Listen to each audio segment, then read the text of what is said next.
अस्सलाम वालेकुम। मोहम्मद सिद्दीक मिठोर बाबा आला।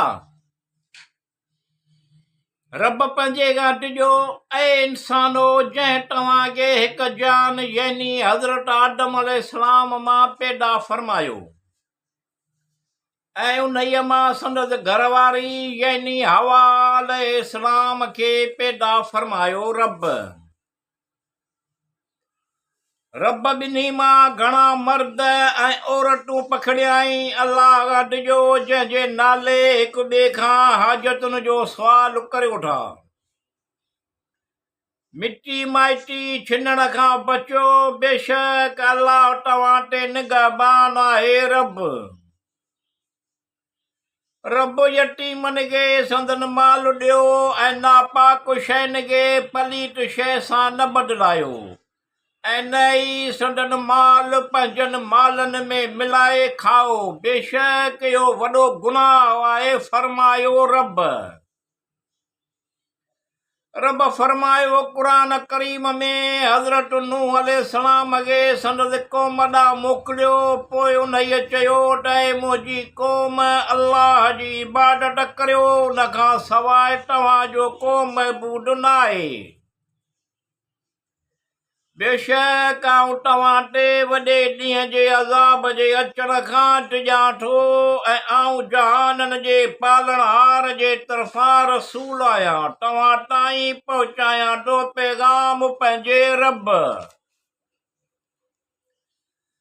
अलाह जे दीन जूं इहे ॻाल्हियूं करियां, तव्हांखे नसीहत करियां थो इहे ॻाल्हियूं जेके तव्हां नथा ॼाणो। छा तव्हां हिन ॻाल्हि ते तइजब करियो था तव्हांजे रब?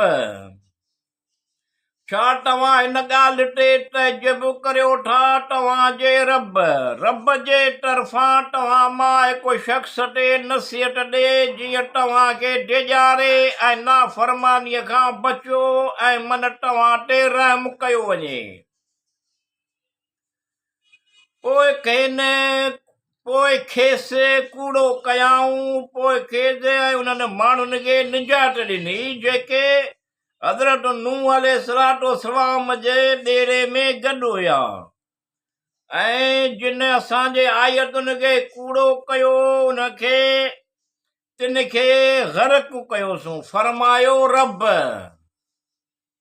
रब अलाह हज़रत हूद अलैहिस्सलाम ऐं संदसि साथियुनि खे निजात ॾिनी ऐं उन्हनि माण्हुनि जी पाड़ पटे छॾी जिन असांजे आयतुनि खे कूड़ो कयो ऐं उहे ईमान आणण वारा न हुआ। फरमायो रब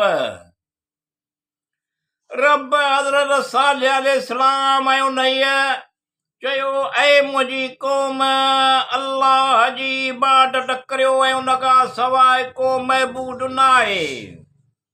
बेशक तव्हांजे रब जे तरफ़ां तव्हां वटि पधरी निशानी अची चुकी आहे। तव्हां लाइ कुदरत अलाह रब अलाह जी कुदरत तव्हां लाइ हिकु निशानी हीअ ॾाची आहे। पोइ उन्हीअ खे छॾे ॾियो त अलाह जे ज़मीन में चरंदी रहे ऐं उनखे ख़राब नियत सां हथ न लाहियो, न त तव्हांखे ॾुखो ईंदड़ अज़ाब पकड़ींदो। अलाह रब फरमायो टिन हीननि यानी मोमिननि खे चयो त छा तव्हीं ॼाणो था त हज़रत सालिह अलैहिस्सलाम पंहिंजे रब जे तरफ़ां मोकिलियल पैगंबर आहे। उन्हनि चयो त जेकी कुझु हज़रत सालिह अलैहिस्सलाम खे ॾेई मोकिलियो वियो आहे असीं उन ते ईमान आणींदड़ आहियूं। वॾाई कंदड़ त बेशक असीं उन्हीअ दीन जा इनकारी आहियूं जंहिं ते तव्हां ईमान आंदो आहे। पोइ ॾाचीअ खे मारे छॾियाऊं, नाफ़रमानी कयाऊं हुकुम जी पंहिंजे रब अलाह जे पैगंबर खे चयो हज़रत सालिह अलैहिस्सलाम अज़ाब जी जेका धमकी असांखे ॾींदो सो आण जेकॾहिं रसूलनि मां आई। पोइ उन्हनि खे हज़रत सालिह अलैहिस्सलाम चयो त तव्हां पंहिंजे घरनि में 3 ॾींहं मज़ाक करे वठो, इहो वाइदो कूड़ो थियण वारो न आहे। पोइ जॾहिं हुकुम आयो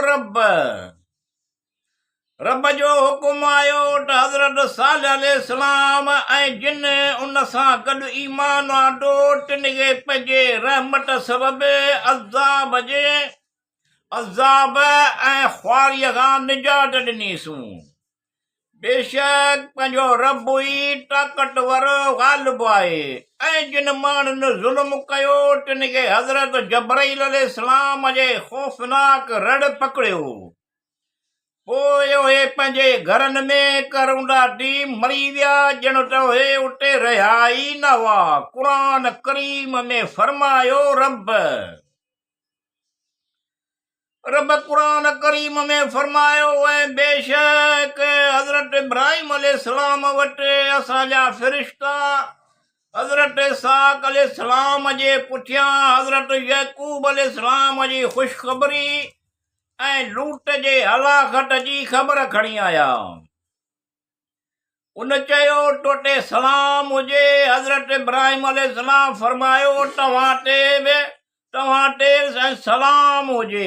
पोइ हिकदमि गाबे जो भोगल गोश्त खणी आयो। पोइ जॾहिं संदन हथनि खे ॾिठाई त खाइण लाइ गोश्त ताईं नथा पहुचनि त उन्हनि खे ओपरो भायाई ऐं दिलि में उन्हनि जो ख़ौफ़ कयाई। उन्हनि चयो त ख़ौफ़ न करे, बेशक असां लूत अलैहिस्सलाम जे क़ौम ॾांहुं मोकिलिया विया आहियूं पंहिंजे रब जे तरफ़ां हज़रत इब्राहिम अलैहिस्सलाम वटि ख़ुशख़बरी खणी आया। पर्दे जे पोयां संदसि घरवारी बीठी हुई। पोइ खेसि हज़रत इसाक अलैहिस्सलाम ऐं उन जे पोयां हज़रत याकूब अलैहिस्सलाम जी ख़ुशख़बरी ॾिनऊं तरफ़ां पंहिंजे रब जे तरफ़ां ख़ुशख़बरी ॾिनऊं। हज़रत इब्राहिम अलैहिस्सलाम जी घरवारी सारा चयो अफ़सोस आऊं पुट ॼणींदसि ऐं आऊं 99 सालनि जी ॿिए कौल मुताबिक़ 90 सालनि जी पोढ़ी आहियां ऐं मुंहिंजो मुड़ुसु बकौल मुजाहिद ताबई जे 100 सालनि जो, हिकु कौल मुताबिक़ 120 सालनि जो पीरसन आहे। त अजब जहिड़ी ॻाल्हि आहे। मलाइकनि चयो तोखे अजब थिए थो अलाह जे हुकुम ऐं तक़दीर ते। रब अलाह जूं रहमतूं ऐं बरकतूं आहिनि ऐं हज़रत इब्राहिम अलैहिस्सलाम जा घरवारा तव्हां ते बेशक इहो सारायल बुज़ुर्गीअ वारो आहे। पोइ हज़रत इब्राहिम अलैहिस्सलाम तां ख़ौफ़ लही वियो ऐं खेसि ख़ुशख़बरी मिली त असांजे मोकिलियल फ़रिश्तनि सां हज़रत लूत अलैहिस्सलाम जे बारे में तकरार करण लॻो। बेशक हज़रत इब्राहिम अलैहिस्सलाम बुरदबार तौबाज़ारी कंदड़ अलाह ॾांहुं रुजू कंदड़ हू फ़रिश्तनि चयो हज़रत इब्राहिम अलैहिस्सलाम उन ॻाल्हि तां मुड़ी वञ। बेशक मथियुनि अणटर अज़ाब अचण वारो आहे। बेशक हुकुम अची चुको आहे पंहिंजे